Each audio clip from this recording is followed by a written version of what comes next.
Halo teman-teman, selamat datang di channel Etawanesia Official. Kemarin bareng Rizka, sekarang bareng saya di Tama Aditya. Kali ini kita mau masuk ke Etawanesia Teman Sehat, yang mana bareng sama dokter muda, dokter koas, dokter ganteng masnya, nggak kalah kayak yang kemarin. Halo Mas Gilang, selamat datang di Etawanesia Mas. Halo Mas. Gimana kabarnya Mas Gilang? Alhamdulillah ya, agak dingin nih. Hujan-hujanan ya? Iya betul, hujan-hujanan. Iya Mas, gimana perjalanan dari Purwokerto ke sini gimana? Alhamdulillah lancar ya. Tadi sempat lurus ya ke Puskesmas Soma Gede. Oh dulu kerja di sana. Dulu kerja di sana, sempat praktek Iya di sana. tadi ngobrol juga ya Iya. Mas. Oh iya Mas. Mas Gilang ini tadi kan aku udah kenalin ke teman-teman juga, itu dokter koas ya, betul? Iya betul. Itu di mana Mas kalau boleh tahu? Aku sekarang lagi koas di Rumah Sakit Umum Daerah Profesor Dr. Margono Soekarjo, tahu nggak? Oh iya ya, yang Sokaraja itu. Iya, Sokaraja. Oh iya, udah lama di situ Mas? 6 bulan kayaknya, 6 bulan Oh ya, sekitar 6 1 semester. bulan. Gimana sih Mas kalau misal ya aku sih gak banyak kenal sama temen-temen dokter ya, cuman ya banyak kayak film-film koas gitu. Oh. Itu gimana sih Mas? Apa bener kayak di film itu apa gimana sih? Jauh sih, kalau dari film kan pasti ada nilai dramatisirnya gitu ya. Betul, Tapi iya. kalau aku karena lagi proses menuju dokter umum, jadi kita lagi nyobain setiap namanya stase kalau di kita. Stase itu kayak perbagian. Nah, sekarang kebetulan aku lagi di stase forensik, Mas. Oh di forensik. Oke, forensik. Agak serem ya kayaknya di Agak forensik. have fun sih bagi Oh saya. have fun. Kenapa have fun nih? agak suka sih, materinya nggak terlalu yang Oh karena berat-berat materinya ya, banget. bukan karena hal-hal lain kayak Ya itu juga sih kayaknya aku kadang. suka darah nih. Enggak kan ya? Iya, bisa dibilang tapi ya bukan itu utama. Terus Mas Gilang ini kayaknya masih muda banget ya Mas. Iya, muka aku masih muda ya. Kayaknya sama kita loh. Oh iya. Selisih- Selisih 2 tahun tambah 8 tahun ya. Enggak dong. Nah, ngomongin muda ini kita masuk ke tema kali ini ya, Mas. Apa tuh? Kita kan ya sama-sama muda lah, selisih setahun Insya mungkin Allah, ya. insya Allah. Nah, pasti pola makan, pola hidup anak muda itu beda banget sama orang tua zaman dulu lah, Mas. Kayak kita sekarang banyak banget pilihan makanan, banyak banget pilihan order pun, mau GoFood, mau Shopee, gampang banget kita cuma duduk ya, Mas. Itu menurut Mas Gilang itu gimana sih? Kayak pola hidup, pola makan zaman sekarang itu gimana? Nggak usah menurut saya kali ya. Kalau semuanya ditanya juga pasti jawabannya sama kali ya. Karena anak muda zaman sekarang nih Mas, terutama seumuran kita gitu ya, Gen Z, sekarang itu makanan itu serba gampang. Betul. Jadi nggak harus kayak dulu, misalnya pengen ubi bakar atau ubi rebus kita harus panen dulu baru ngerebus gitu. Tapi sekarang enggak Mas. Jadi ya fenomena instan itu makin meningkat. Misalnya kayak makanan manis, kemudian ada istilah yang namanya ultra processed food juga, iya kan? Oh iya, Nah, itu iya. makanan-makanan olahan yang sekarang bener-bener marak gitu kan. Bahkan dengan gampangnya kita, misal kita lagi kayak gini nih, terus lapar, tinggal ketik aja di HP, muncul kan di depan. Bener. Nah, jadi kayak pola makan juga terpengaruh dari fenomena kayak gini. Bener. Sekarang kebiasaan umumnya kayak fast food, minuman, kopi di pinggiran jalan, kopi sekarang gampang banget ya, Iya. Mas. 5.000, 7.000. Iya, Murah ya. murah. Terus juga kita nggak tahu hasilnya nanti di badan kita gimana. Pasti dari sisi dokter nanti pasti tahu lah ya, Mas. Harusnya di apa ya? Ada batas-batasannya gitu-gitu ya, Mas. Terus dampaknya itu pasti ada ya, Mas. Untuk makan makanan fast food, minum minuman manis gitu-gitu. Untuk ke badan, kalau misal di pelajarannya Mas Gilang ini gimana, Mas? Ya. Ini kita bahas dari makanan dulu kali ya. Boleh. Jadi makanan yang terkenal zaman sekarang kan kayak Koreaan gitu. Iya enggak? Iya enggak? Iya, Kan? betul. Jadi kayak apalagi ciwi-ciwi Gen Z gitu Betul. kan. Suka banget makanan yang pedes, asin, manis gitu kan. Nah, pertama kita dari pedes dulu nih, Mas. Pedes itu sebenarnya bukan rasa, tapi adalah sensasi di mana lidah kita itu terbakar gitu. Oh iya. Bayangin di lidah aja dia membakar, apalagi ketika masuk ke lambung oh, iya, ya make kan. sense. Jadi ada namanya zat capsaicin namanya. Itu dia sifatnya itu iritatif gitu. Jadi dia bisa melukai permukaan lambung. Kalau misal lambungnya udah nggak bener itu bisa melukai. Nanti masuk lagi ke usus, dia juga bisa melukai usus, Mas. Oh. Iya, jadi nanti di usus juga akhirnya karena udah terlukai karena pedas panas tadi, akhirnya bisa memicu seperti diare gitu. Oh, iya. Terus tadi Mas sempat nge-mention manis gitu kan. Iya, manis. Nah, sekarang tuh kayak mau minum manis tuh murah kan. Betul. Kadang kopi keliling, ada kan? Iya, nah, ada kopi itu. keliling tuh. Nah, kalau manis semakin lama, ada namanya organ kita di dalam. Ini adalah namanya pankreas. Iya. Pankreas itu letaknya di perut. Jadi pankreas itu tugasnya memproduksi namanya hormon insulin. Yes. Ya, Betul. hormon insulin itu dia bertugas mengendalikan gula dalam darah atau glukosa darah gitu. Jadi kalau misal lama kelamaan ditimbun, manisnya berlebih, itu salah satu penyakit yang bisa timbul adalah diabetes mellitus, Mas. Oh, tipe iya. kedua. Sama dampak-dampaknya nanti bisa masuk ke kita mudah lelah nggak sih Mas sekarang? Bisa. Kayak orang dulu itu jalan kemana-mana pun kan, ya orang tua kita pasti cerita. Biasa aja kan. Sekarang jalan ke situ tok capek. Hmm. Padahal dulu mama tuh jalan sekolah tuh jalan gitu-gitu. Ya itu mungkin dari makanan yang kita makan selama ini loh di zaman sekarang itu nggak sih Mas? Bisa. Sebenarnya mudah lelah, mudah stres, mudah marah-marah. Itu adalah salah satu sinyal sebenarnya, Mas. Dalam tanda kutip ya, sinyal dari tubuh, sinyal awal. Jadi tubuh itu kalau dalam menciptakan sakit, itu nggak langsung Mas minum gula 1 sendok tiba-tiba langsung diabetes tuh enggak. Tapi ada prosesnya. Betul. Iya, kayak tubuh tuh ngerasanya tuh kayak udah lebih tua dulu nggak sih Mas? Ibaratnya kayak cowok mau deketin cewek lah, Mas. Ngekode gitu tuh. Iya. Padahal itu kode ya, iya, tapi betul. Kita nggak peka tapi nggak kan. peka, iya. Nunggu sakit baru peka. Kayak cewek. Iya, gitulah kurang lebih ya. Nah, terus selain itu makanan-makanan nih Mas. Tadi kan kita ngomongin makanan yang berujung ke diabetes lah, terus ke mudah lelah. Kebetulan di aku sendiri, aku emang dari dulu suka banget makan apalagi manis. Selain manis, kacang itu paling aku suka banget Mas. Kacang-kacangan kayak mendoan. Ya kita orang Banyumas. Masa ya nggak suka mendoan ya Mas? Mendoan sama soto yang bumbunya kacang. Itu terbest banget Mas. Tapi berujungnya ke asam urat. Saya itu asam uratnya tinggi banget Mas. Berapa tuh? Udah cek? Terakhir itu kalau nggak salah 10 apa 12 Mas. Gimana rasanya? Bisa bayangin sakit-sakitnya itu. Udah Mas. mulai timbul gejala sakit?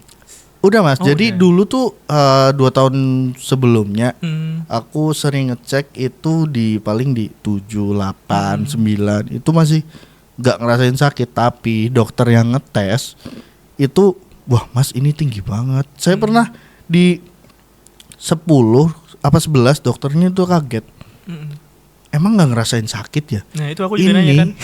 Ini soalnya kalau biasanya orang lain kalau misal di segitu itu udah nggak bisa jalan katanya Mas. Itu bener nggak sih Mas kalau misal asam urat itu nyakitin itu kayak menyakitin.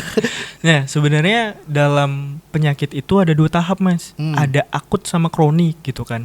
Akut itu adalah ketika misal Mas belum pernah kena terus kena dalam waktu kurun paling beberapa hari itu ya belum sakit, belum kerasa sakitnya gitu karena penumpukan kristal uratnya kan belum banyak gitu. Terus kalau misal udah lama kelamaan diomongin nggak bisa jalan, wajar karena asam kristal uratnya itu udah menumpuk di ini namanya cairan sinovialnya. Jadi di antara sendi itu dia akan menumpuk di situ. Jadi menimbulkan perlukaan di situ. Jadi wajar kalau misal aku ternyata asam urat tapi baru kedeteksi gitu misalnya. Umumnya nggak terlalu nyeri karena memang belum. Tapi itu dari makanan-makanan yang aku sebut itu emang masuk nggak sih ke asam urat? Asam urat ya. Asam urat itu utamanya adalah dari hewani Mas. Jeroan, terus daging gitu. Lebih Lebih ke hewani. Nah, menurut apa ya, sumber yang pernah aku baca yang namanya purin ya. Tadi kan dari jeroan itu akhirnya menjadi purin di metabolisme di dalam tubuh gitu. Itu yang akhirnya menimbulkan asam urat itu. Kalau dari tanaman-tanaman kayak kacang, kedelai gitu ya, itu juga bisa. Tapi nggak seberpengaruh hewani gitu. Jadi kayak jeroan-jeroan itu udah top tier gitu. Kayaknya lebih ke tadi soto jeroan. Nah itu ya. Iya tadi kan aku sebutin soto. Catat ya. Iya. Terus Mas, tadi kan ngomongin asam urat ya. Terus apa ya, kayak sekarang tuh bukan cuma, dulu kan pasti asam urat. Lah masih muda kok asam urat. Kayaknya sekarang nggak ada kata-kata itu loh Mas. Kayak bukan buat orang tua doang asam urat ya Mas. Pasti ada temennya Mas Gilang itu Ada. yang teman dekat lah atau teman di sekitar yang masih muda kena asam urat, pasti ada ya Mas. Ada. Ya contoh kayak saya. Sebenarnya bahasanya bukan terkena asam urat sih. Karena asam urat itu normal di dalam tubuh. Oh emang kan? ada, Emang ada. Cuman nilainya tinggi. Iya sih. Jadi betul. hiper gitu. Oh iya. Tapi ini kemarin juga aku sempat turun juga karena ya sesuatu yang aku konsumsi juga sekarang. Aku udah ngurangin gula. Bener-bener aku ngurangin gula Mas. Kayak ngopi sekarang aku ngopinya yang pahit. Es teh pun aku nggak minum sekarang, jarang banget lah. Sesekali minum pun kalau misal di tempat makan itu nggak ada minuman lain. Oke. Atau lebih milih Air putih tapi es. Nah ini Mas, air es ngaruh nggak sih Mas ke tubuh? Ngaruh apa tuh, tentang apa? Kayak tuh? misal mending nggak usah air es. Air es mah sama aja kayak es teh kayak ini. Itu gimana menurut pandangan Mas Gilang? Beda ya. Jadi kita ini dulu deh, bahas air dulu nih ya. Oke. Yang namanya air terus air es itu beda cuma di suhu aja sih. Sama sumber pembuatan es batunya. Oh gitu. iya. Jadi kalau misal kita nggak yakin tentang tentang sumber air es batu itu dari mana, ya udah lebih baik di skip gitu. Pokoknya lebih baik yang normal-normal aja. Air yang aja biasa, gitu. Tapi kalau Mas nanya air es sama es teh manis atau es teh tawar itu beda banget ceritanya. Beda ya? Udah beda banget. Yang nggak bagus itu kayak air soda gak sih kayak gitu? Air soda Kayak itu kurang bagus, yang betul. bersoda-soda, apalagi alkohol gitu ya. Itu jangan tanya ya. Bahkan agama aja udah melarang Betul, ya. Apa yang betul. sudah dilarang jelas sudah tidak baik untuk tubuh ya. Itu tidak baik buat tubuh, tidak baik buat agama ya. Tidak baik untuk ekonomi. Betul. Ya kan? Bener kan? Itu juga ngaruh ke asam urat nggak sih Mas kalau soda itu?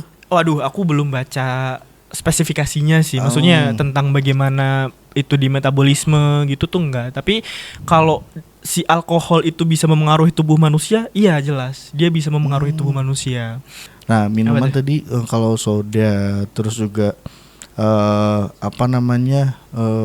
alkohol. Gitu. Pernah gak sih Mas nanganin entah itu temen atau di mana tempat koas, entah itu di rumah sakit yang sekarang atau yang sebelumnya, nanganin orang yang kena penyakit dalam gitu? Oh, pernah.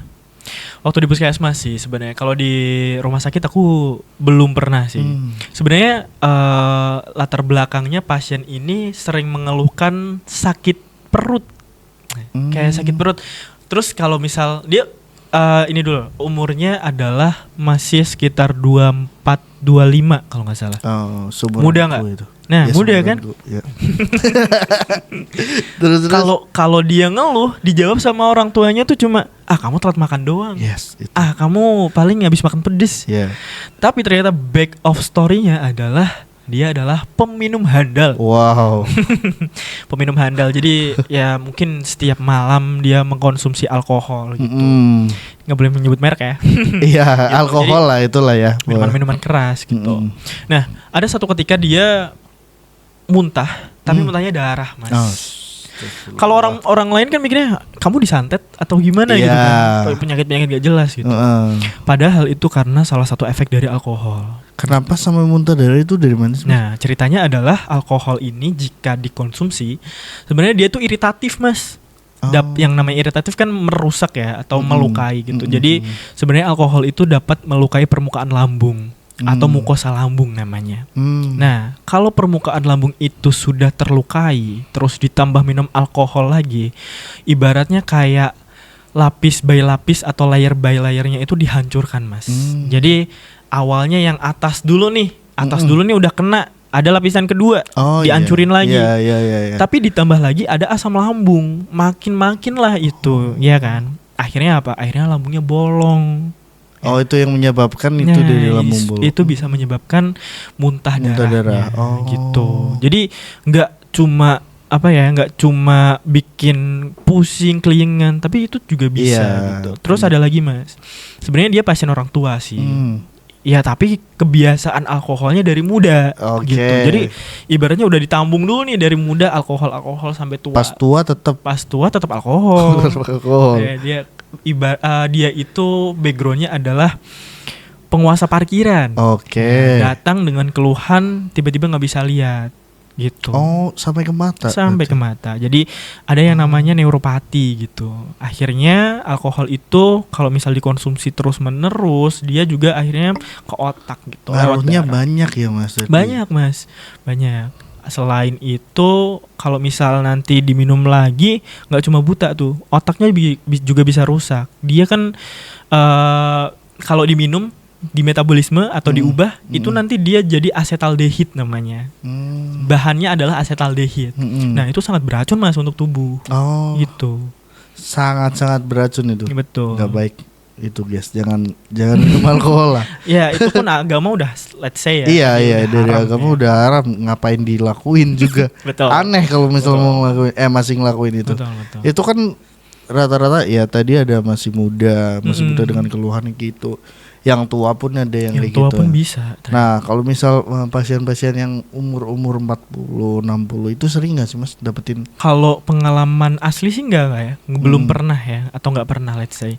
Tapi kalau secara teoritis bisa.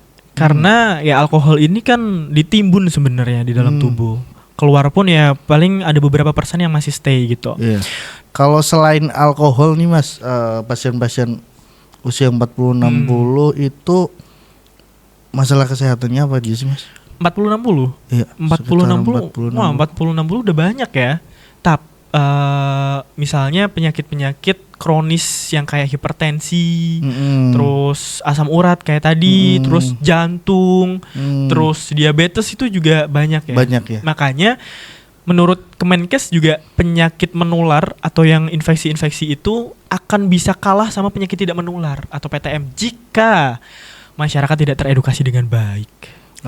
Ibaratnya saat ini tuh adalah masa saya dan masa Mas masih 20-an tahun, masa menabung penyakit sebetulnya. Iya. Jika konsumsinya tidak baik. Gitu. Jadi ada dua jalan, Mas, ada dua tikungan nih. Tikungan yang baik itu kita menjaga kesehatan untuk kita tua nanti. Jadi kita bisa hidup dengan sehat walafiat sampai tua. Atau belok kiri, yang jahat adalah kita enak-enak sekarang dengan alkohol, dengan lemak-lemakan, gula. Tapi besoknya waktu ketika tua nggak bisa dikatakan sehat lagi. Gitu. Berarti itu bisa dibilang keluhan juga nggak mikir usia ya, Mas? Betul. Jadi penyakit itu tidak memandang usia. Apalagi di usia produktif kayak kita sekarang itu kayaknya banyak yang mengintai. Nah, tadi kan kita ngomongin pola hidup, terus pola makan sebagai anak muda dan sebagai dokter muda nih, Mas. Apa tuh? Pernah mikir nggak sih mikir terus kita harus iya sih. Ini aku juga lagi mikir. Apa tuh? Pernah mikir nggak sih kayak mikir ulang kayak, aku pola hidupnya harusnya dari dulu nggak kayak gini nih gitu, atau aku harus pola hidupnya harus dirubah nih secara hidup pribadi ya, bukan untuk mengedukasi, bukan, tapi untuk diri sendiri yang bisa untuk mengedukasi juga. Ya, pola hidup ya. Sebenarnya kalau Mas berbicara dengan saya ada kekeliruan di sini. Karena hidupku juga sangat tidak teratur gitu. Nah, itu. Tidur cuma setengah jam, terus terjaga dari jam 2 pagi sampai jam 2 pagi besoknya kan gitu. Gitu sering. Jadi mungkin aku sekedar sharing ilmuku gitu ya. Walaupun aku secara realitanya nggak bisa praktek secara baik gitu. Kalau ada hal yang bisa diubah atau bisa diterapkan adalah yang pertama tadi pola makan. Pola makan ini ngaruh banget teman-teman dan juga Mas sekalian ya. Satu, dari asupan garam. Asupan garam itu tadi yang seperti aku jelasin. Asupan garam ini lama-lama dia akan menyebabkan pengentalan darah. Ya, nanti hormon juga berperan di situ. Terus kedua, lemak. Nggak enak kan kalau kita nggak makan lemak, ya nggak? Iya, betul. Enak kalau kita makan lemak dan baru disebut makan besar kalau ada lemaknya. Iya kan? Iya. Nah, padahal ya let's say lemak itu sebenarnya baik, Mas. Dia itu menyediakan kebutuhan tenaga untuk kita. Iya. Gitu. Atau juga bisa disimpan gitu. Asalkan jangan kebanyakan lemak ya. Asalkan dalam kadar yang benar.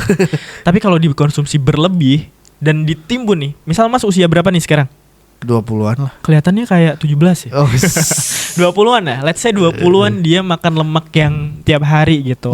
Nasi Padang. Ini bukan untuk menjatuhkan penjual nasi Padang ya, tapi kayak makan nasi Padang tiap hari sampai ke usia 30-40 itu akan jadi kabar yang buruk untuk Mas. Kenapa? Karena ketika lemak itu dikonsumsi, Mas, dia itu akan di metabolisme, tapi ujung-ujungnya nanti dia bisa menyebabkan penyempitan pembuluh darah. Jadi pembuluh darah kan kayak pipa ya, kayak pipa. Tapi lemak itu dia bisa menempel di dinding-dinding pembuluh darah. Itu yang disebut sebagai aterosklerosis. Ya itu ngaruh, ya emang make sense sih kalau misal kayak kita terus-terusan di situ ya. Ya betul. Pasti rapetnya gitu ya, Mas. Nah makanya kadang tiba-tiba, sakit jantung gitu. Padahal itu ada sumbatan. Gitu. Sebenarnya dia udah nabung sakit dari muda, tapi baru kerasa waktu tua. Oke, tadi ada gerakan itu di kiri apa kanan sih, Mas? Apa? Oh, jantung. Jantung di kiri. Yang kiri ya? berdeg-deg gitu kan di kiri kan. Nah, aku sering kanan kiri sakit itu kenapa nih, Mas? Kenapa tuh? Gak tahu maksudnya. Apa itu ngaruh ke pola makanku mungkin? Bisa. Atau berat badanku? Bisa juga. Kalau sebenarnya kalau dokter memandang misal ada nyeri misal di anggota tertentu gitu, kita lihat let's say anatominya gitu. Kita lihat let's look at anatomy. Di kiri itu ada organ apa aja, di kanan tuh ada organ apa aja gitu. Misal sering nyeri di kiri nih. Oh, berarti kemungkinannya ada 1 jantung, 2 paru-paru kemungkinan. 2 itu. Tapi kalau Mas kanan kiri ya, wah itu alangkah lebih baiknya kadang kanan kadang kiri segera gitu. periksa ke dokter ya. Nah itu, Mas. Karena banyak yang bilang tuh kalau misal kayak belum ada keluhan terlalu banyak, itu mikirnya kayaknya aman nih. Wah gitu. itu salah sih. Salah ya. Salah banget dong. Karena cuman sakit tiba-tiba terus hilang. Iya. Gitu banyak mikirnya kan kalau misal kayak orang awam kayak saya ya, mikirnya pasti cuma ya udahlah kayak karena kesleo dikit mungkin atau apa gitu, padahal bisa jadi ada penyakit lain nih kalau misal dari sisi dokter gitu. Iya gak sih, bener gak? Sebenarnya untuk menegakkan itu penyakit apa, kita butuh yang namanya pemeriksaan kan. Jadi let's say kita bakal berhipotesis atau menduga-duga gitu. Sebenarnya untuk keluhan yang orang-orang bilang ya udahlah paling sebentar doang nanti hilang. Ya udahlah masih muda ini masih kuat gitu kan. Iya itu salah. Itu salah besar. Kenapa? Seperti yang aku bilang, tubuh itu mengirim kode, Mas. Jadi sebenarnya tubuh itu udah mulai memberikan lampu kuning untuk stop hal-hal yang negatif. Misalnya tadi alkohol atau lemak, itu harus stop gitu. Tapi dengan kode-kode yang nyeri sesaat gitu, nggak mungkin yang kayak tiba-tiba stroke, itu nggak mungkin. Soalnya ya butuh proses juga. Iya. Nah, ketika nyeri yang dihiraukan, dibiarkan begitu saja, tapi nanti lama kelamaan bisa muncul lagi gitu. Ya jadi kayak inilah, kayak peribahasa lah, sedikit-sedikit lama-lama menjadi bukit. Iya. Semakin lama banyak toksik yang kita timbun, semakin beracun pula tubuh kita. Iya. Gitu kan. Mungkin kayak misal tubuh kalau misal bisa bicara pun ya itu lagi bicara. Iya, itu. Udah teriak kode-kode. Woi stop. Iya. Alkohol mulu udah. Iya. Gitu kan. Jadi, mungkin itu ya, Mas. Iya. Kayak misal udah stop, jangan makan minyak mulu, jangan makan ini mulu ya. Betul. Nutrisimu nih diisi gitu loh. Bisa jadi kayak gitu kan Mas? Emang kayak gitu. Kayak gitu ya, Iya. kode-kodenya kayak gitu. Tubuh kan nggak bisa ngomong ya, yang bisa ngomong cuma Iya. mulut kan. Jadi mereka tuh ngirim kode dengan cara memberikan sensasi, gatel, nyeri gitu. Itu Oh, salah satu iya. kode dari tubuh. Bicaranya tubuh kayak gitu ya. Caranya tubuh. Betul. Nah tadi aku ngomongin nutrisi nih Mas. Mm-mm. Menurut Mas pengalaman kenapa kata nutrisi Hmm. ini sering banget dibilang disalahartikan tuh sebagai diet ketat atau hidup Nutrisi. serba diet gitu. Oh, Ribet. Ribet ya, nutrisi as a ribet gitu. Yes, Iya. betul. Yang pertama dari katanya dulu nih, katanya sangat ilmiah nggak sih nutrisi itu? Mm-mm. Kalau diserap oleh orang awam, nutrisi kan jarang untuk Iya, iya, sehari-hari. Biasanya paling makan aja. Heeh. Ya itu yang pertama dari jenjang pendidikannya dulu, dari tingkat pengetahuan dan pemahaman masyarakat dulu. Banyak yang menganggap bahwasanya nutrisi, diet ini adalah salah satu prosedur kesehatan, Mas. Padahal nutrisi kan sehari-hari, maksudnya asupan sehari-hari itu disebut sebagai nutrisi kan. Iya. Kecukupan untuk kita bekerja itu juga kebutuhan nutrisi gitu. Iya. Misalnya diet itu bukan berarti kita mengurangi makan, bukan kita makan sehari sekali itu disebut diet. Tapi diet itu adalah segala sesuatu yang kita Iya, makan itu yang disebut kita sebagai makan. sebenarnya diet gitu. Jadi kalau misal masyarakat atau let's say teman-teman ngomong nutrisi adalah hal yang ribet dan diet yang ketat, itu salah gitu. Nutrisi ya sebenarnya adalah apa yang kita makan yang akhirnya diciptakan untuk menciptakan tenaga gitu. Ya makanya ada istilah makronutrien, mikronutrien Iya, gitu iya, kan. iya. Itu ya dari nutrisi juga gitu. Oke. Nah itu kan kalau misal dari bahasa dokter ya kayak gitulah. Tapi kalau misal kita orang awam kan kayak, aduh harusnya apa sih nutrisi ini Mas? Nah kalau sederhanakan, menurut Mas Gilang itu gimana sih? Kayak makanan atau nutrisi yang harus masuk secara optimal di setiap harinya kita gitu. Ya, sederhananya adalah nutrisi ini yang aku bilang tadi, yang kita makan gitu, yang kita konsumsi, kemudian dikelola zat di dalamnya menjadi nutrisi yang dibutuhkan. Oke. Nah, yang diperlukan ya tadi ya, sebenarnya yang aku sebutin tadi, misal lemak, gula, itu adalah bentuk yang dibutuhkan oleh tubuh juga, Mas. Iya. Terutama gula. Iya. Kalau kita nggak makan atau minum gula sehari aja udah lemes kan. Yes, betul. Nah, gula itu dibutuhkan dalam pembentukan namanya ATP. ATP itu adalah salah satu unsur untuk kita dapat bergerak gitu. Jadi menciptakan tenaga. Pun kalau nggak ada gula, tubuh tetap harus menciptakan gula itu sendiri Dari itu dengan ya, siklus anaerobnya gitu. Terus apalagi yang dibutuhin lemak juga dibutuhin, Mas. Terus protein. Nah, ini protein yang penting. Protein hewani, protein nabati, daging-dagingan gitu. Terus mikronutrien misalnya vitamin gitu kan, ada vitamin A, B, C, D gitu kan. Terus ada E, K gitu juga kan. Terus vitamin ya banyak. Terus ada juga mineral, kalsium gitu. Itu juga penting untuk tubuh gitu. Vitamin A, B, C, D itu harus semuanya nggak sih Mas? Atau tergantung sama yang kita butuhkan? Sebenarnya ketika kita mengkonsumsi makanan kita sehari-hari biasanya udah ada, Mas. Oh, Udah ada di dalamnya. Iya, kayak jeruk itu. Dengan catatan makanan itu adalah makanan yang bergizi ya, bukan Yes. makanan yang ya sembrono Iya, sembarangan tuh bukan. asal beli itu nggak ada, ya ada vitaminnya mungkin kurang ya Mas kayak gitu. Iya, betul. Jadi makanya ketika tubuh itu kurang vitamin, dia akan mengirim tanda, Mas. Misalnya kalau tubuh rambutnya mulai rontok gitu, artinya kekurangan apa nih? Misalnya kekurangan nutrien zinc misalnya, atau vitamin A itu. Itu A ya kalau misalkan rambut. Rambut rontok itu A bisa, terus vitamin B juga bisa. Oke. Gitu. Atau mungkin kita udah mulai sariawan. Oh, vitamin apa tuh? Vitamin C. Nah, betul Iya, kayak gitu. D itu kurang. Kalau misal aku dengar kalau vitamin D dulu lah pas kita zamannya pas Covid tuh. Oh, berjemur biar dapat vitamin D. Bener gak sih? Betul. Jadi sebenarnya vitamin D itu dia tercipta oleh tubuh itu sendiri. Oh. Nah, tapi dalam bentuk tidak aktifnya. Salah satu cara mengaktifkannya adalah kita bertemu sinar matahari pagi. Oh, Gitu. pagi Jadi, ya. Ya siang bisa sih, tapi kan panas ya. Panas. Tapi tidak sebaik matahari pagi juga karena udah ada UV-nya juga. Terus vitamin D ini bermanfaat untuk daya tahan tubuh biasanya gitu. Kalau nutrisi itu bisa didapetin dari beda ya nutrisi sama vitamin. Vitamin itu termasuk nutrisi.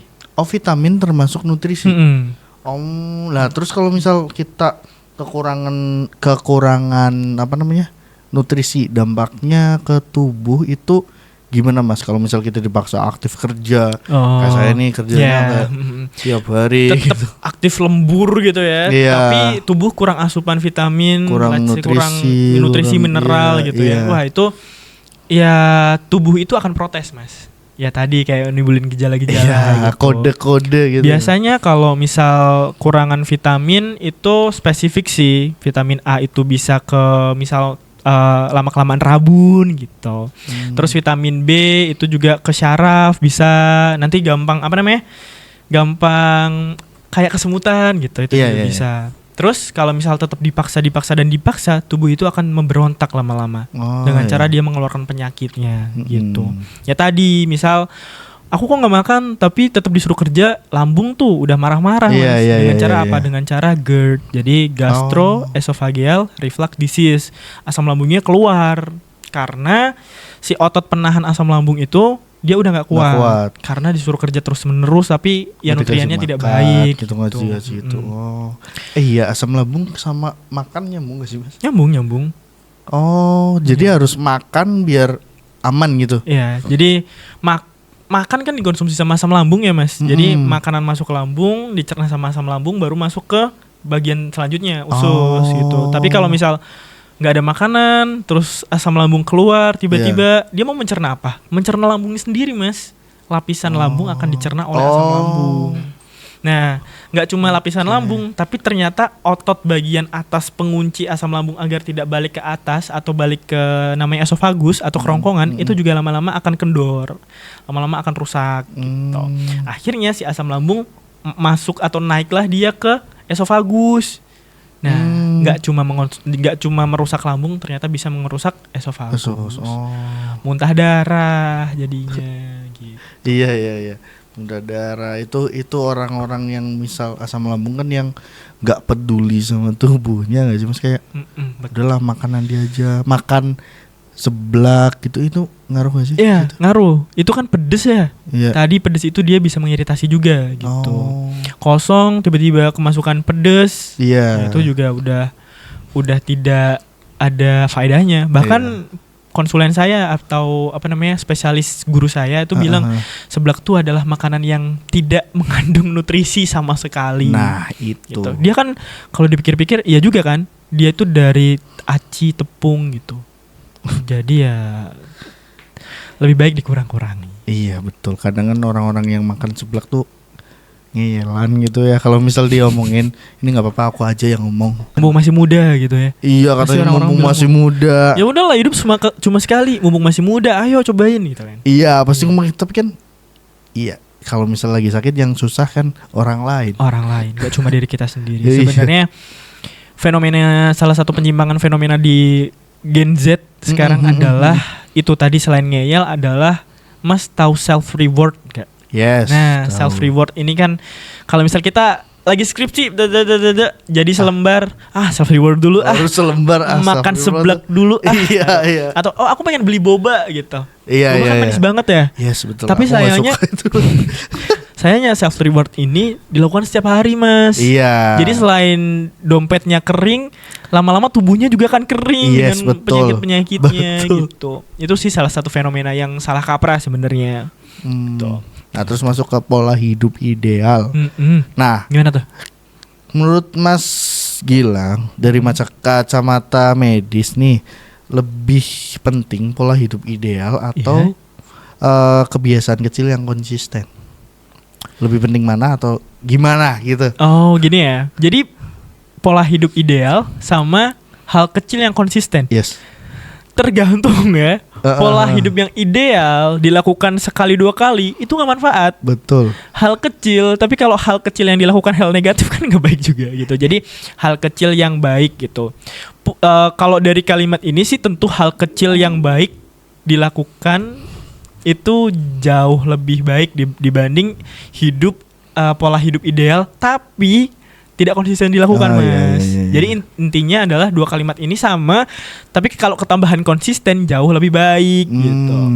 Kenapa hal kecil yang baik dilakukan konsisten itu baik? Ya ibarat kayak kita tuh investasi, Mas. Yes. Kita tuh investasi untuk tubuh kita.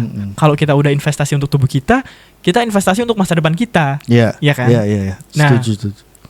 Tadi kalau misal kita udah ngatur pola hidup yang baik, kemudian pola makan yang baik gitu. Pola hidup kan ada yang namanya sedentary lifestyle, Mas. Sedentary lifestyle itu adalah ketika teman-teman atau Mas itu lebih suka rebahan, lebih suka duduk, lebih suka ngegame males-malesan lah intinya. Jarang beraktivitas. Kan banyak kan sekarang ngetik tek cuma di kursi, pulang tidur. Wah, itu namanya sedentary lifestyle, Mas. Oh. Itu dampaknya akan lebih buruk dibanding sama pola makan yang sembrono. Kalau apa tadi kita pulang terus langsung males-malesan gitu? Iya, sebenarnya bukan, itu kan contoh ya tadi ya, bukan cuma pulang terus langsung tidur tuh bukan, tapi kita jarang beraktivitas fisik, itu namanya sedentary lifestyle. Jadi nggak cuma penumpukan lemak, nggak cuma penumpukan racun dalam tubuh, tapi otot lama-lama dia akan mengecil. Itu namanya atrofi otot karena tidak digunakan gitu. Oh, sedentary lifestyle. Jadi di dalamnya juga ada makan makanan yang tidak baik gitu. Oh, yang harusnya kita bikin dia kerja dengan ya aktivitas seenggaknya simpelnya jalan di komplek gitu. Itu paling sederhana ya, paling Mas. Sederhana itu. Bahkan untuk membakar 2 porsi nasi padang itu kurang jalan aja. Oh. Jalan kompleks ya, maksudnya jalan kecil ya. Tapi kalau misal jalannya kayak maraton panjang itu mah bisa gitu. Iya. Tapi untuk yang jalan kecil kemudian untuk membakar kalori yang udah kita makan itu kurang. Jadi kalau misal gamers gitu udah makan banyak tapi tiba-tiba cuma ngegame itu juga berpotensi itu, Mas. Berpotensi terjadi penumpukan lemak. Makanya penumpukan lemak visceral ya di perut. Makanya terjadi kayak buncit salah satunya gitu. Itu yang harus aku pelajarin itu. Ini tidak bermaksud ya. Enggak, tapi aku benar-benar harus harus tahu sih, Mas. Karena ya dengan aku yang sekarang, karena dulu tuh di 2017 aku nggak segitu. Di 2015 aku semasnya. Oh ya, serius. Berarti ada kemungkinan aku bisa jadi semas ya? Bisa. Bismillah. Bisa. Kalau aku tuh dulu di 2019, 2018, aku naik kan di 2019-20. 2020. Pas Covid ya? Iya, itu aku posisi lagi di luar kota. Ya stres aja. Kalau stres aku lebih ke makan itu.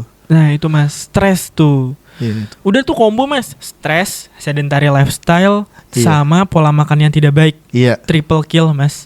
Iya, udah itu. Tinggal nunggu tanggal mainnya aja tuh tubuh berwasiat. Iya bener. Itu emang ya gimana ya? Tapi enak dilakuin kan?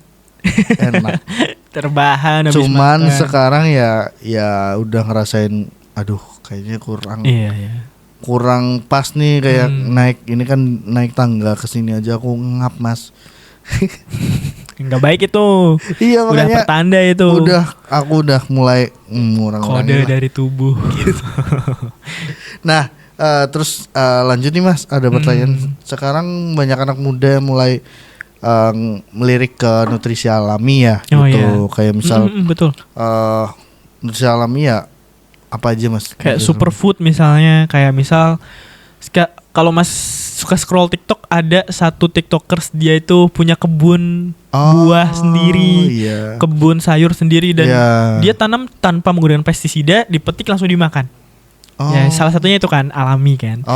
Terus kukusan masuk gak sih, Mas? Nah itu lagi marak kan sekarang. Kukusan masuk, Mas.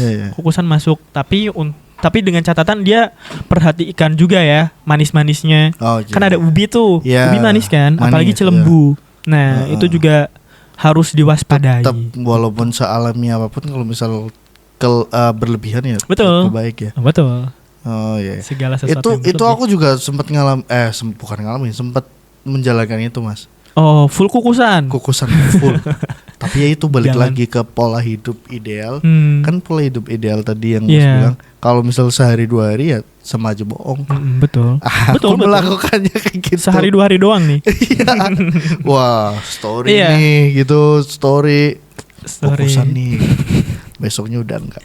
Nah gitu, jadi kukusan itu baik, bagus, tapi dengan catatan manisnya tadi diperhatikan. Iya. Terus misal kalau punya alergi juga ya jangan dipaksa Iya, gitu betul, kan. betul. Kadang kan kalau misal orang tua ke anak, udah inilah kukusan aja. Tapi isinya apa Mas? Ubi cilembu 4 buah untuk sarapan.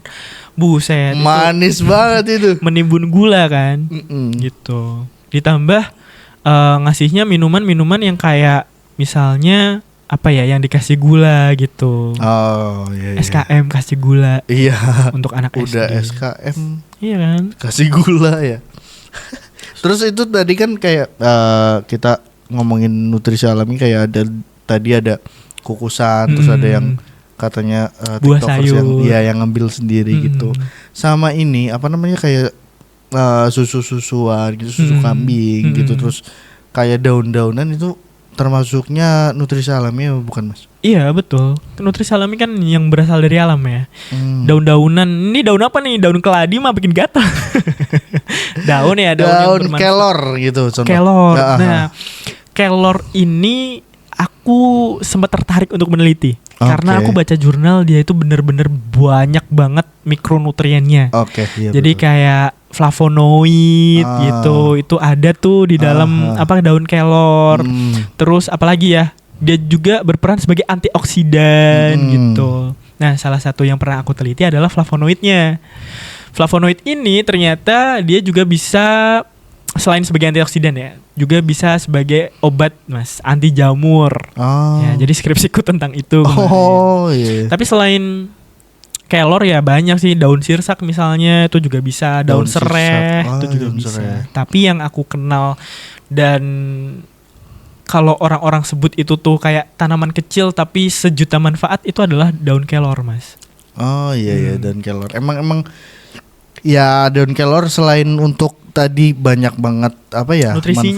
manfaatnya, nutrisinya, sampai daun kelor buat ngilangin apa namanya?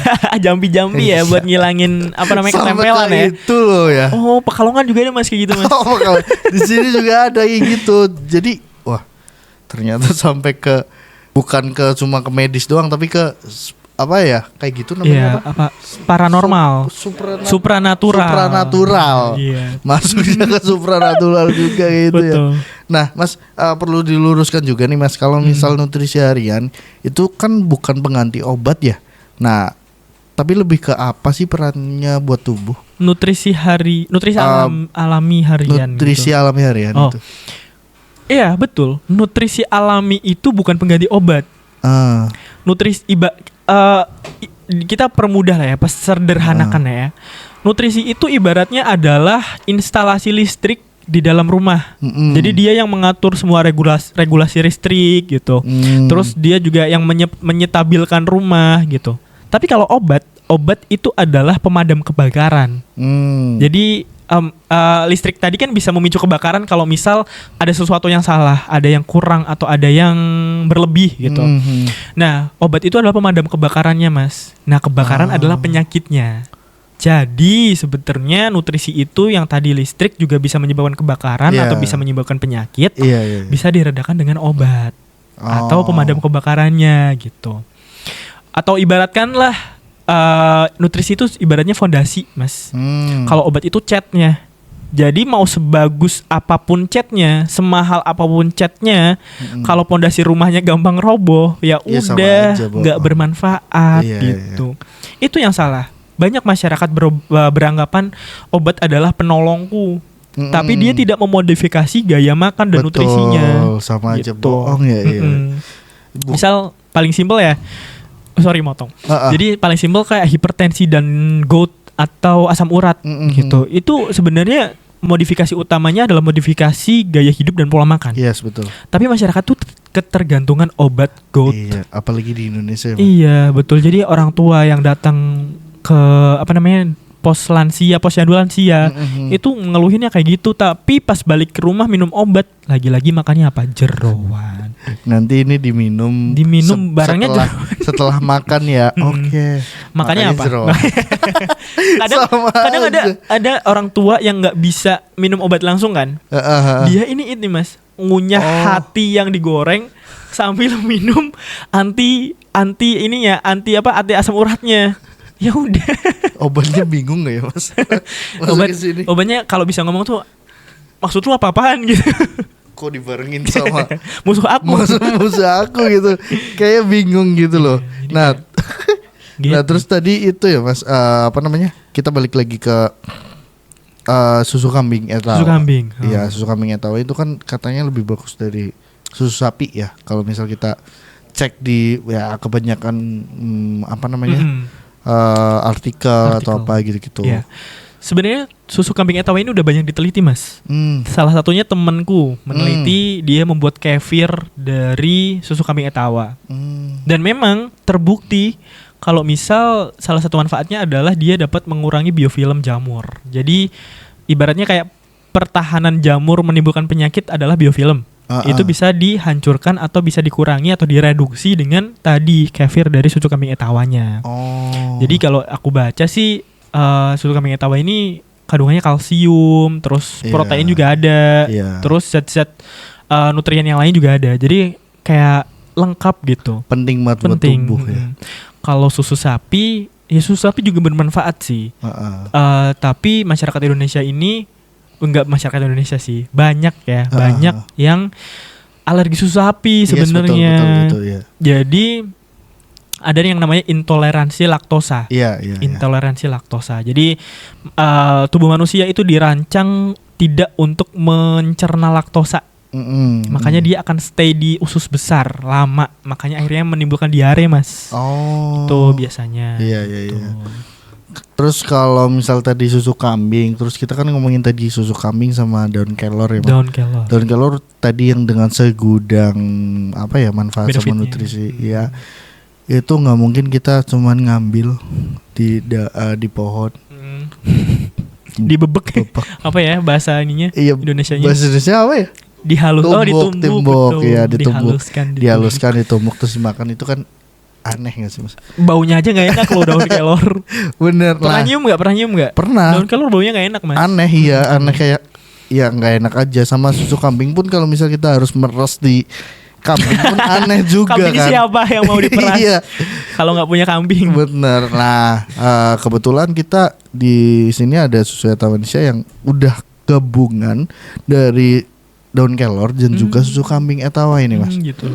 Jadi udah nggak perlu lagi meres si kambing sama ngambil numbuk daun kelor. Boleh dicoba nih? Boleh, coba aja. Oke, bismillah. Bisa dijelasin nanti apa sih rasanya gitu? Apakah ada bau-bau berengusnya apa enggak gitu? Doyan kayaknya. Aku harus jaga image. Tapi ini surprisingly ya. Kalau apa ya? Aku tuh pernah juga Mas, susu kambing itu baunya perengus Mas. Oke. Terus kalau daun kelor juga baunya kan gak enak ya. Kalau di sayur juga tetap rasanya gitu. Tapi surprisingly dia nggak ada. Aku bukan promosi. Ya mungkin ya. Tapi ini ya nggak ada rasa perengus dan bau daun kelor ya. Iya itu spesialisnya. Dia tahu udah dikelola. Iya, emang nggak bau perengus tuh kan suka guys. Nggak apa-apa nanti dihabisin. Ini bentuknya bubuk or bubuk. Bubuk. Nggak tahu tadi yang bikin pas nggak nih yang bikin manisnya gimana Mas? Ada tambahan gula nggak ini? Enggak. Oh nggak ada tambahan gula? Enggak. Iya serius. Manis kok. Gimana? Manis pas apa gimana? Bagiku yang nggak terlalu suka manis. Aku kalau minum teh manis pusing Mas. Jadi aku gak suka manis. Ini to be honest ya, bukan untuk melebih-lebihkan ya. Tapi aku emang jujur. Aku kalau minum teh manis pusing. Langsung harus tidur karena manis banget. Aku gak suka. Tapi kalau ini nggak dibilang manis, Tapi manisnya bukan yang manis kayak Manis gula ya. banget gitu, bukan. Bukan iya. manis yang kayak gula. Enggak, kita nggak ada tambahan gula, emang Oh, manis. gitu. Biasanya kan di manis susu kambing apa ya, di susu kambingnya kan kita ada manis-manisnya juga gitu. Aku jujur tertarik sih sama susu Etawa tuh karena tadi penelitian juga banyak membuktikan kalau misal dia bagus gitu. Iya, susu itu emang bagus ya, apalagi Bahkan kalau misal udah dikelola Mas, misalnya salah satunya dia jadi kefir tadi ya yang udah itu juga bisa bermanfaat. Oh, tapi itu kalau kefir itu berarti di apa namanya? Kefir itu susu terus dimasukin biji kefir. Kefir kan isinya wah, aku bersendawa. Kefir tuh kayak bakteri Mas sebenarnya. Oh. Jadi susu yang difermentasi dia. Oh. Itu pun iya. dengan tambahan bakteri dia bermanfaat ya, apalagi murni. Yes, betul. Nah, itu Mas. Iya, kayaknya aku perlu membaca deh nanti ya, manfaat lebih lengkap. Boleh. Nanti perlu dibaca terus perlu dibawa kayaknya. Wah, 12 ya. Nanti dijual malah ini. Jadi reseller nanti jatuhnya. Oke Mas, nah terus tadi kan kita udah tadi Mas Gilang udah Enak kok, nyobain, boleh nanti diminum aja itu gak apa-apa. Terus ini Mas, aku ada pertanyaan di beberapa pertanyaan nantilah. Kalau misal Mas mau apa ya, bisa ngobrol sama Mas Gilang di 5 tahun atau di berapa tahun sebelumnya, itu tentang apa ya, tentang pola makan dan nutrisi. Itu satu pesan paling penting yang ingin Mas Gilang sampaikan ke diri Mas itu apa? Ya. Hai diriku yang lalu. Jadi kayak dear diary gitu. Enggak sih. Yang pertama Mas, yang aku pengen bener-bener beresin adalah sebenarnya pola makanku. Kau tahu gak sih Mas, mahasiswa itu 5 tahun yang lalu juga sih, dari 5 tahun yang lalu aku makan asal kenyang. Definisi asal kenyang, bener-bener gak peduli porsi karbo nasinya berapa, gak peduli lauknya apa. Tapi yang aku pengen peduliin adalah pola makanku. Jadi aku ingin makan dengan pola yang lebih sehat dan seimbang. Antara protein, terus karbonya terus buah sama sayur gitu. Kalau gak salah aku baca itu tuh perbandingannya ada isi piringku namanya. Atau udah diteliti juga sama University of Framingham atau apa ya, pokoknya Framingham kalau nggak salah. Jadi setengah piring itu adalah sayur, kemudian 1/4 piring itu adalah protein hewani ya, terus 1/4 piringnya adalah karbonya gitu. Kemudian dilengkapi dengan kalsium dari susu juga bisa gitu. Itu yang aku pengen benerin utamanya. Tapi kalau misal yang lain, yang kedua adalah gaya hidup. Gaya hidup gak cuma tentang bagaimana cara kita bersenang-senang ya, gaya hidup tuh ya. Tapi gaya hidup adalah bagaimana kita hidup gitu. Bagaimana kehidupan kita sehari-hari itu adalah gaya hidup. Jadi kalau misal gaya hidup kamu jedak-jeduk, gaya hidup kamu suka clubbing, itu adalah salah satu bentuk dari gaya hidup ya. Tapi kalau gaya hidup yang keseluruhan adalah meliputi satu pola tidur Mas. Ya, pola tidur. Sebenarnya pola tidur ini sangat amat mustahil untuk aku benerin sekarang. Karena dengan profesiku yang sekarang aku dituntut untuk shifting. Jadi bahkan saat malam hari pun atau tengah malam pun aku tetap dituntut untuk aktif berpikir gitu. Tidak hanya itu, minimal tidur itu antara 7-8 jam teman-teman gitu. Terus gak cuma itu, aku juga pengen lebih aktif berolahraga. Ya, kalau teman-teman lihat kan ototku cuma otot katak gitu ya, kecil gitu. Aku pengen olahraga sih. Jujur aku agak nyesel karena aku selalu mikir olahraga itu nunggu perfect. Maksudnya perfect adalah ketika aku udah bisa, misalnya udah punya dribble, udah punya alat bantunya, atau mungkin ketika aku udah udah bisa basic gym, atau mungkin aku udah udah perfect aja gitu. Tapi ternyata olahraga dan gaya hidup sehat itu nggak harus menunggu kita perfect. Jadi nggak harus kita punya barangnya dulu, tapi kita bisa mulai dengan hal-hal sederhana. Tadi yang Mas contohin, jalan-jalan di kompleks gitu. Jadi ketika kita naik tangga nggak lagi ngos-ngosan, nggak lagi ngap gitu. Tapi itu kecil ya, jalan-jalan di kompleks itu kecil. Ya bisa dinaikkan lah lama-lama. Skipping, renang gitu itu boleh. Banyak hal Banyak yang hal perlu kita rubah kayaknya. Itu Sama sih kayaknya pesanku. di aku juga tadi beberapa hal yang Mas Gilang sampaikan kayak pola makan, pola hidup Ya, itu penyakit manusia muda. Iya, manusia muda benar. Pemuda jompo gitu ya, Mas. Nah itu apa namanya, muncul istilah pemuda jompo kan Yes, sekarang, betul. kayak pegel terus tiba-tiba apa namanya, tiba-tiba masuk angin gitu. Benar. Jadi itu sebenarnya adalah salah satu tubuh mengkode Iya. kalau misal ada yang salah. Iya. Kayak sekarang aku juga udah ngerasain asam uratnya mulai sakit nih, Mas. Oh. Kayaknya teman-teman di sini juga udah ngerasain. Kenapa, Mas? Asam uratnya kambuh ya Asam gitu urat gitu. ya. Oh, salah satu penelitian juga daun kelor itu juga bisa mereduksi asam Oh, urat iya, gitu. iya. Jadi dia menghambat metabolismenya. Jadi asam urat itu tidak bisa diubah menjadi bentuk apa ya, santin kalau nggak salah. Hmm. Oh, ya, gitu. Dia menghambat atau mereduksi. Gitu. Mungkin ini terakhir buat teman-teman di Iya. rumah. Wah, terakhir banget nih Mau panjang lagi nanti boleh. Kayaknya kita live aja. live ya. Kalau misal satu pertanyaan satu pernyataan dari Mas Gilang Iya. atau apa ya, pesan-pesan untuk anak muda zaman sekarang biar kesehatannya tetap terjaga, nggak dibilang pemuda jompo, itu apa, Mas? Buat ya sebenarnya buat diriku juga sih. Iya. Karena kan aku juga pemuda zaman now kan. Betul. Kalau Sama Mas aku kayak- nggak tahu nih masuk inklusi atau kita keluarin dari kelompok kita ya. Sebenarnya adalah udah aku sampaikan sih tadi. Mm-mm. Tubuh kita itu ibarat adalah tabungan. Tubuh kita itu adalah investasi gitu. Jadi apapun yang kita masukkan ke dalam tubuh kita sekarang, apapun yang kita konsumsi sekarang, apapun yang kita lakukan ke tubuh kita sekarang, pasti akan ada dampak Yes, kemudian. betul. Salah satunya adalah penyakit yang bisa mengintai teman-teman dimanapun teman-teman berada gitu. Oh, saya nggak punya keturunan hipertensi. Oh, saya nggak punya keturunan kanker. Jangan salah, Mas. Jangan salah, teman-teman.